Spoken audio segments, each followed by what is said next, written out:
as a project that had to have massive pre-production done to do this in one take. We're going to look at a clip on that now, but that was another thing that kind of really stood out and got the film or video program some more recognition and was a big exercise in how to get it done. So let's take a look at that. So a piece of Grand Valley's film history from 2010 was the Grand Valley Lip Dub. And that was, of course, directed by Greg Kort, who graduated in 2011. Hi, Greg. Hi, nice to see you guys. And produced in a lot of ways by Kim Roberts, who was at the faculty then and, of course, is a professor now. Yes. So first of all, what is a lip dub and what was going on at the time and how did we get involved with that? Well, I guess first I'll start with saying that one of the co-director and co-producer of it as well was a buddy of at the time, Chris Coleman, and he actually showed me a lip dub for the first time. I think it was maybe in the spring of 2010, and it was I think it was Kelvin College's. Kelvin College did a lip dub, and it was pretty good. And he showed me that. Was it Hope? I was thinking it was Hope, but you might be right. They might have had one too, because it was a trend at the time, and a lot of people were doing them. But I think it was Kelvin's. But regardless, it was another local college, and it did a pretty good job. But we kind of saw it, and we're like, we could do this. We could do a better one.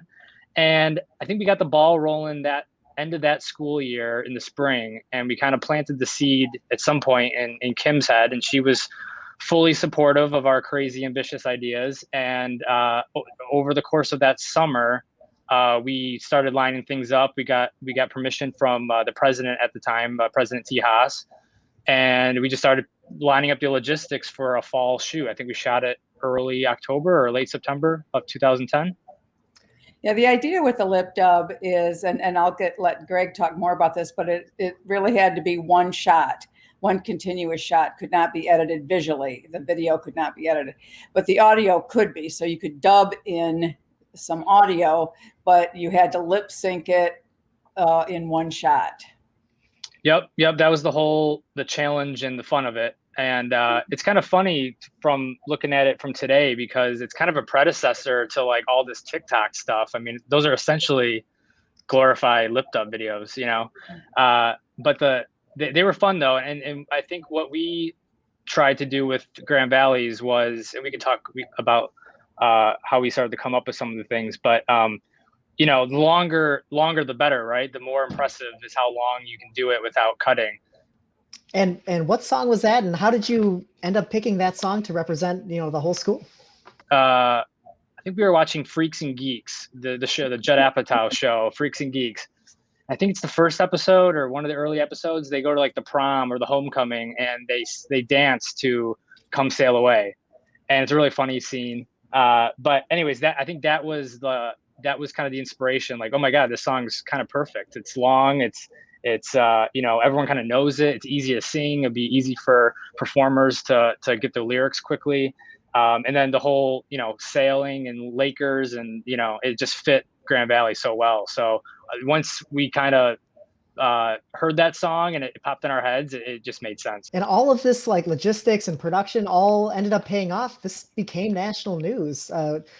You know, what were people saying, and, you know, what did that even feel like to have that blow up like that?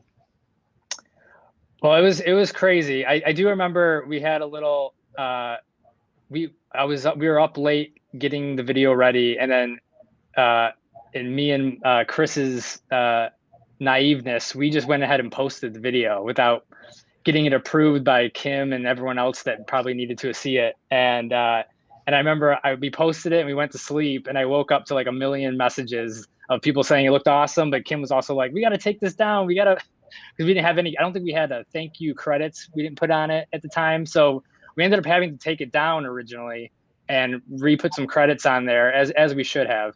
And we reposted it. So it lost a little bit of momentum, but eventually it caught steam again. And yeah, it got a lot of at least local press and some international.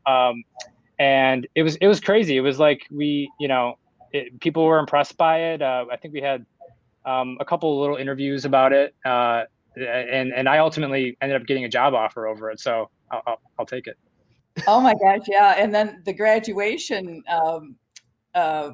books that they have where they have a timeline of all the cool things of Grand Valley's history. The Lip Dub is on that timeline.